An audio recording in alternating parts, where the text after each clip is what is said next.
Hi, this is Billy D. If you enjoy this podcast, please like and subscribe. Let's grow NAI basketball. Thank you. Cascade Hoops Talk, bringing the world NAI basketball one podcast at a time.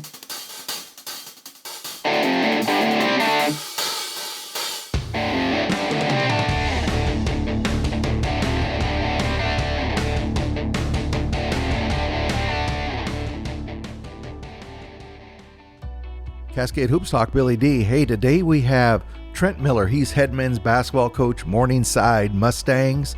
I've always been intrigued a bit by the Morningside program. It's probably, if not the most disciplined program in the country, it's one of. If you watch the team, like at a tournament or something, they all move together, coordinated. They walk in a straight line, and the way they sit down, they all have their hair cut the same. They all wear ties for their pictures, and their game is very disciplined as well. I'd be interested what other people think, but if you look at the GPAC, it's pretty wide open basketball. A lot of teams historically have played that 4-out offense where they shoot the heck out of the three, and boy, can they shoot the ball there. But Morningside is more grinded out, try to shoot a higher percentage. Kind of what I would consider almost like more like Frontier Conference basketball, where it's just a little bit more deliberate. They're going to pound on you a little bit more. But regardless of all that, Morningside is one of the more successful programs in the country year in, year out. Coach Miller is an alumni of the program, a proud program with a long history of successful coaches. So why don't we step aside and take a listen to Trent Miller, head men's basketball coach, Morningside Mustangs. Cascade Hoops Talk, Billy D. Hey, I got Trent Miller. He's the head men's basketball coach, Morningside University there in Sioux City, GPAC. How you doing, Trent? Thanks for being on the show. Hey, Billy, thanks again for having me. We're having a great day here in Sioux City, but as you know, Morningside Faithful, we love your show, and we pay attention to it. So thanks for all you do. I really appreciate that. I appreciate all the support. I get a ton of support for the show out of the GPAC, and I appreciate every one of those listeners, including the Morningside listeners. I appreciate that. That's a big thank you, Bill. I was going to ask you about this a little later, but let's start off with this. You're there in Sioux City. And yeah. How long a drive is it to Briarcliff? Oh, we're probably about 5 to 10 minutes from BC's campus. Yeah, so you're right up the street. It really is. It's just kind of on the other side of town, and but quick trip. There's another dumb question, but I'm assuming that is your biggest rival? For years, that's always been such a fun one, just for the whole city to come out. And, with those two schools in the same place, a lot of loyal fan bases and some pretty darn good basketball players coming from those programs, it's always made for some really fun games. And it doesn't matter where it's at, if it's their place, our place. We've played at some neutral sites before, like the event center downtown. It's a packed house, and it's a really fun game. I got to say, if any coaches are listening, I'm really interested in getting a couple teams to go down and play, because you guys are 10 minutes apart. Like if there's somebody in the Crossroads or some other conference where your schools are close together, Trent, I really think we need to get a home and home going, because I think we got to get more cross-sectional games going. Yeah, you've seen that in the league a little bit with some conferences doing that, and I think it's just awesome. I think it's important. Having talked with Coach Figuera over at BC, that's something that he's very open to, and if that right, schedule and some teams, are open to it, I do think that'd be a possibility, and surely with us being in the same city, that definitely helps convince teams to travel, not having to, when they can stay in the same spot, right? Yeah, I think it'd be really cool if all 4 schools could have a home game. But anyway, if anybody's interested in that, just let me know or let Trent know. I'll help set it up if you want me to. But we should try to get that going. Get you on staff scheduling. Thanks, Billy. Yeah. No, because I'm not very good at it. But I want to ask you more about this rivalry. So is there a part of town or a high school? Is it broken down by high school? Who becomes a Briarcliff fan? Who becomes a Morningside fan? Yeah, it's I just think there's a lot that goes into it. I think, I think there's a Catholic affiliate with Briarcliff University. Oh, okay. in the the parochial system of Bishop Heelan is the high school here in town. But really, it's family, it's alumni, it's who you know that went there, whatever the tie is. But what's kind of fun is you're either usually one or the other. If you're from Sioux City and you're following NAI sports, man, it's one or the other, and that makes it so fun. Yeah. Well, there's nothing like a rivalry basketball game. I mean, you just No can't doubt. beat them. So No doubt. you're the 22nd coach there at Morningside. I mean, a long, proud history. You follow Coach Sykes, and he's the one of just many great coaches that you've had there. Just talk about where in your mind, you're going into your third year, right? This will be my third year. Yeah. Yep. So what is the state of Morningside Mustang basketball? Well, right now there's definite excitement, and I'd say that for anybody going into a season. Obviously, every program sitting there probably really excited about what could be. I think the state for us is a situation where we're fortunate to have some guys returning from last year's team, and so my first couple of years having some young guys. Now we got the old guys, right? And so we can lean on that leadership. And again, for us, it's can we take care of the basketball? Can we guard and make open shots? Man, if we do that, we got a chance. But very humbling to be following some of those great coaches. Obviously, Coach Sykes created a culture here that we want to continue and that we're very proud of. So yeah, as of now, there's a lot of excitement, but definitely some new faces, and we're gonna have to be get better every day. Last season, you reached the Final 16. You got to Kansas City, which is at the start of the season, that's almost every team's in the country's dream or goal. You got there, and then you lost in that first round in Kansas City. That's a phenomenal season. That's the top 95 percentile, everybody in the country. So was it a frustrating experience or a rewarding experience? Well, first, I think for, speaking on behalf of the whole program, I think it was a very proud moment to, following that year prior, not making it to Kansas City. Yep. Now making it to Kansas City. I think that was a huge deal for those guys to get there.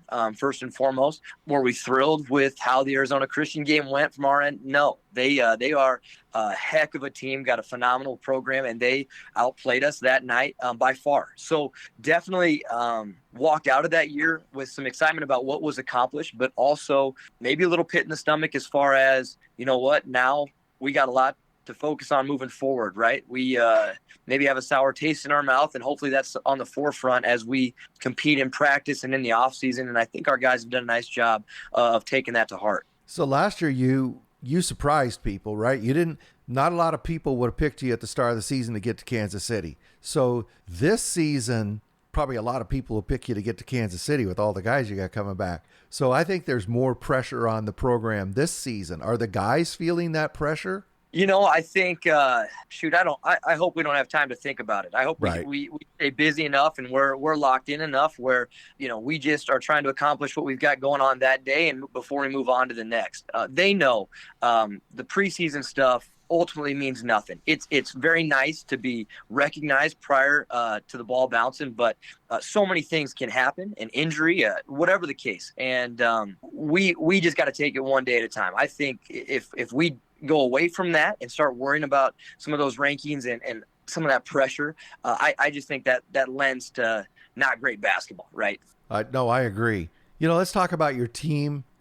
We've kind of alluded to it. You lost a couple guys. Trey Powers graduated and Will Potabon. They were great contributors to the program.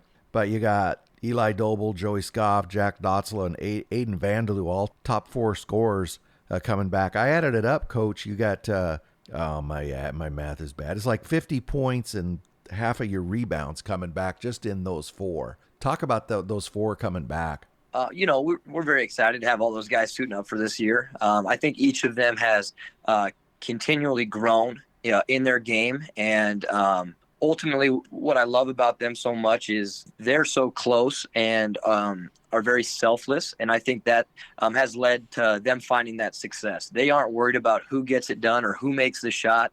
As long as Morningside is making shots, they're okay with it. And when you have a group like that, and those are our guys that are going to have to lead us, when they're playing that way, it's a lot of fun. It encourages other guys to get involved.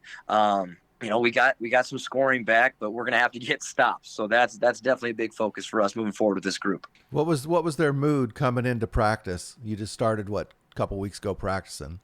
Man, just they were chomping at the bit. It's just one of those deals where you get that new practice uniform on, whistles are going, guys are competing again. That's the best time of the year, right?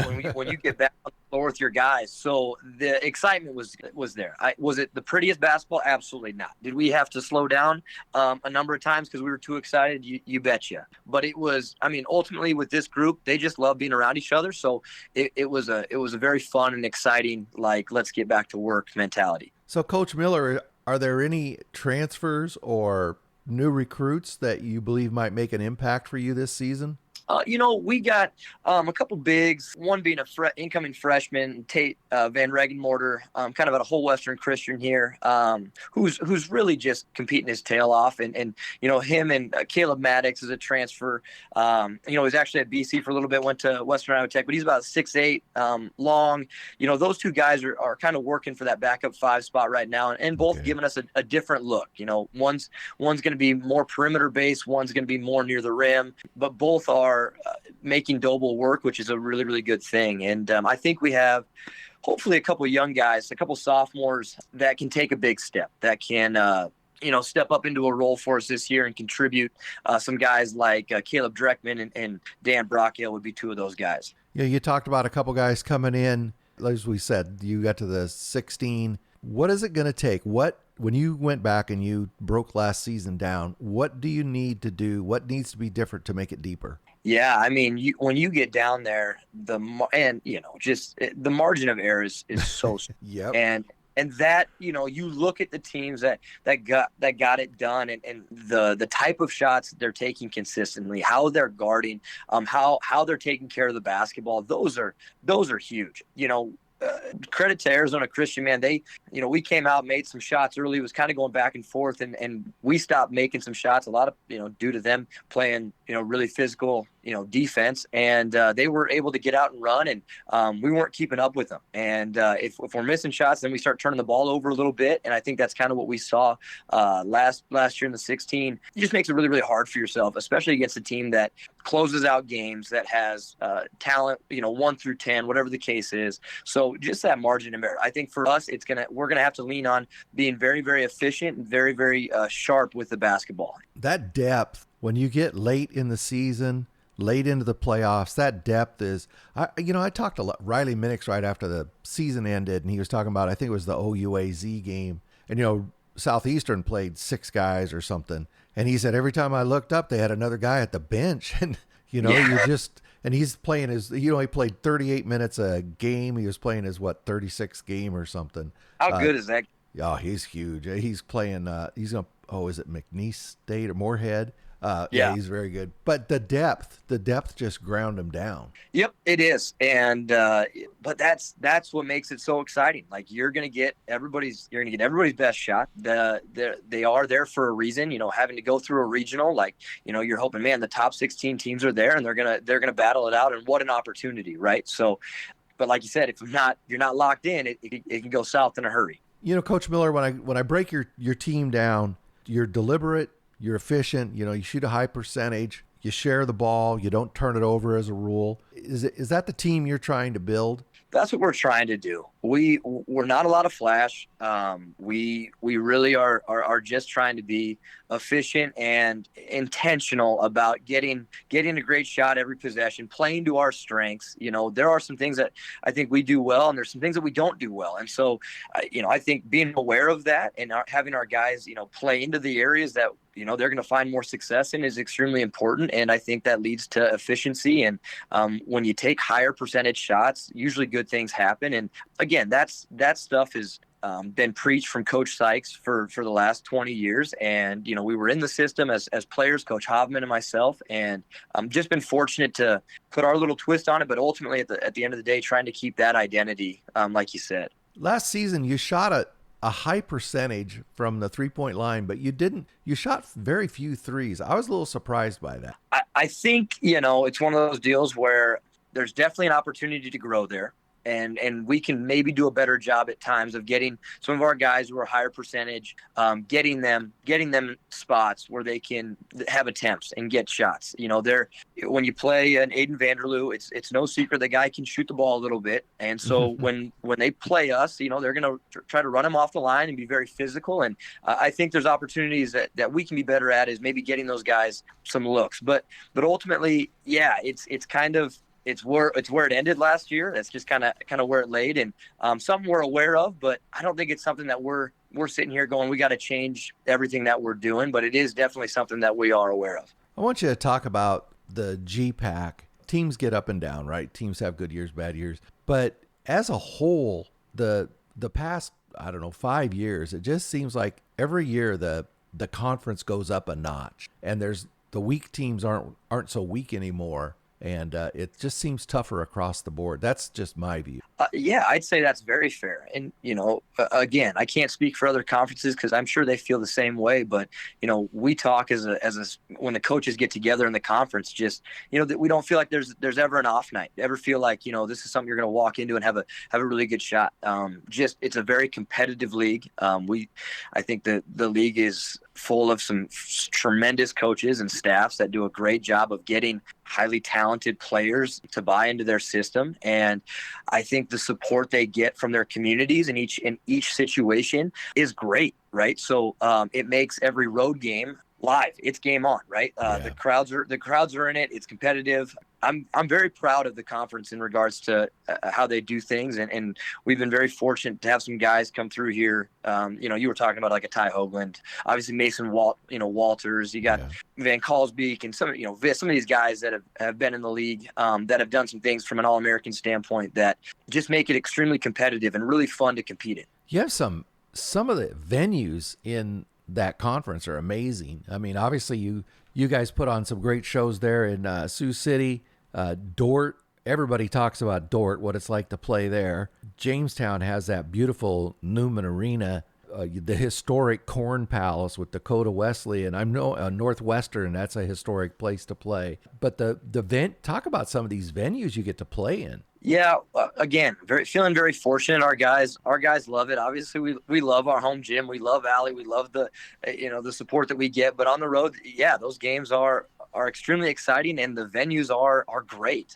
Some of them are extremely new and state of the art, and some of them have so much tradition that you wouldn't want to change them. From a basketball standpoint, like you can feel it when you walk in there. It's hot, it's loud, and so many good players have walked through there. So it's very exciting. And again, the fan bases at each of those schools, they're all in, and that makes it really, really fun because they're there and they're yelling at your guys and yelling at you. And that makes it really, really fun. One of my favorite stories out of the GPAC is Brevin Slope, who was with Concordia. He tells the story of being in the Corn Palace the year they beat Dakota Wesleyan in the playoffs. And he was shooting a free throw late in the game, and he looked up and the rim was bouncing. I believe it. For years, they've done that thing where whatever hoop you're shooting at, their student section will be there, and they'll have a group of families and kids, and they'll have a bunch of people from the community sitting on the other side, and then they're razzing you the whole time, and then you come out for the next half, and boom, they're back under. They convince all those families and those guys, they're on board. They switch spots. It's just awesome. Yeah. So the Corn Palace is great. I love it. It's awesome if you're if it's your team. I guess it's got to be tough to. Yeah, but it like anybody. If you want to compete, like it is, you wouldn't have it any other way. I mean, basketball's no fun in a dead gym. I mean, it's good to play, but man, when you want that, you want those guys yelling at you, and you want that energy, and it makes for an even more fun environment. Yeah, you're right. I was at a rivalry game, and before the game started, you couldn't even hear yourself think. And the players came on the court, and they all hugged each other, and they were smiling ear to ear. Because, like you say, how often do you get to play in that? Well, again, we're very, very fortunate, and you need to enjoy it. And yeah, it makes it that much more fun. And it's really neat that some of these communities have just taken on these universities and this conference and made it that way. For whoever's competing in the GPAC, you're going to get that, and that's really fun. I want you to talk about the Morningside community, the support you get there, the history, the fans, the alumni? Man, where do we begin? Obviously, I'm very biased, having been, being an alumni here to the institution. A lot of the same people that, when my brother and I played and Coach Hobman played, the same people that were in the stands, are still here to this day, and they're connected, they're invested, they are asking questions. They're, very similar to how you're, asking about our roster and checking in every day. We have a number of individuals that are still doing that. We just feel very fortunate. It's a reminder that we've had some really, really good people before us that have done things in a way that has attracted people to be here, right? So you had really great coaches. You had some really nice players. If you start doing things the right way and people are coming out and now you're getting them to stay, you hope that it's because your kids are doing what they're supposed to. And again, we just feel very grateful that we love seeing the Mustang support in the community, and we're very grateful that they show out every time we step on the floor. I'm just looking at your schedule. You have you're going to open up with Waldorf. Well, we're recording this on the 11th, so basically two weeks from now, and then you're playing Kansas Wesleyan, and you're going to Salinas and play them, and then you're going to play Bethany. That's quite a start, and then you jump right into league play. It is. It's a good start. It's starting off out of the gate, on the 27, going to Waldorf at their place. Coach Jenkins does a nice job. It's going to be hopefully a really, give us an idea of kind of where we're at. You just, you have a scrimmage or something, and it's just not the same as a game. No. So, right, the opener is always going to be very, very telling. And when you're on the road, there's always that extra, like, okay, you're going to have to be sharp, going to have to be 10 to 15 points better than we usually are to usually maintain that swing of the home court advantage going their way. And then, deciding to go down and playing Kansas Wesleyan, the team that we battled in the round of 32. And, Coach Munson and his staff was able to spend some time with them down at the regional and have just been very impressed with what they do, with how hard their guys play, the talent they have. They've got so many guys coming back from that team that was ranked in the 25 the entire year.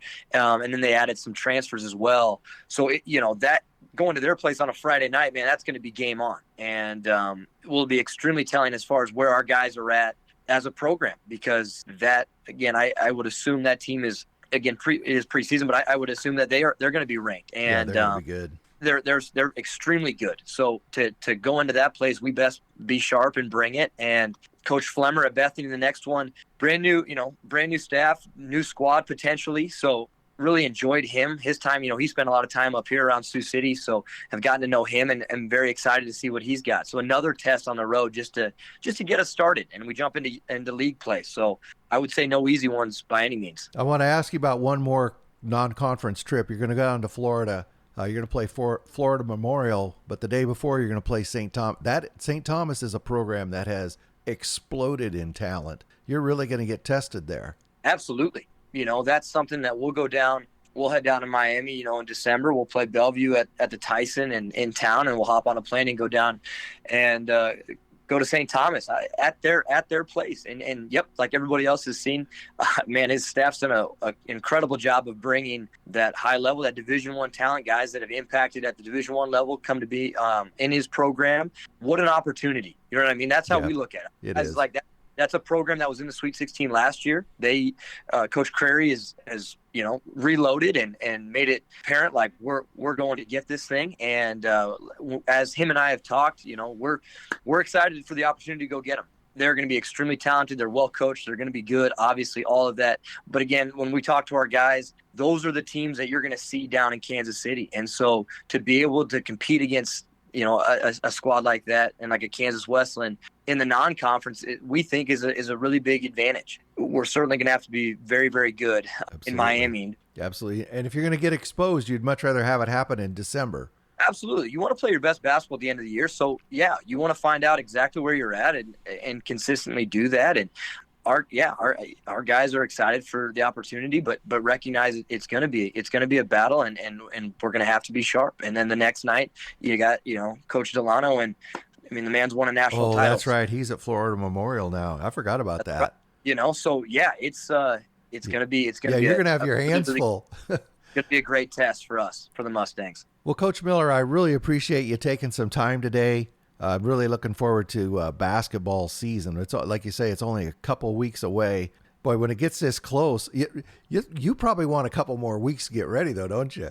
As a player and even as an assistant, I think I was kind of like, let's get this thing going. But yeah, now as I sit here, every day I'm going, we might just need a little bit more time. I'd like to get that a little sharper. But man, I know our guys are ready to start competing, and it's a fun time of year. But you're exactly right. Oh, it is a fun time of year. I can't wait for it to start. Well, Trent, I really appreciate you taking the time.